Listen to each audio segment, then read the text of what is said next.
இப்போது நல்லா மூவ் பண்ணுறது போது நான் பாருங்கள் நல்லா மூவ் பண்ணுறேன். இப்போது இந்த ஃப்ரண்ட்டுக்கு ரைட் காலை வந்து இந்த மாதிரி டக்குன்னு முன்னாடி எடுத்து வச்சுட்டே இருக்கணும். இந்த மாதிரி எடுத்து வச்சுட்டே இருந்தீங்கன்னா உங்களுக்கு கரெக்டாக வந்துடும்.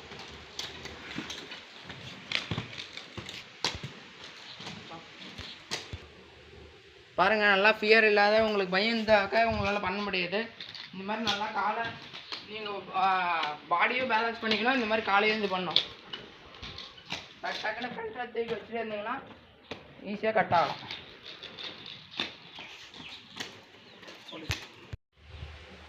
இப்போது நம்ம பிரேக் எப்படி போடுறதுன்னு பார்க்கலாம். இந்த மாதிரி மூவ் ஆகிட்டே இருக்கா.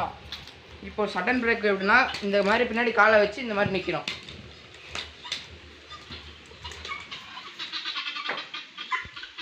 SPGK சேனலை லைக் பண்ணுங்கள், ஷேர் பண்ணுங்கள், சப்ஸ்கிரைப் பண்ணுங்கள், கமெண்ட் பண்ணுங்கள்.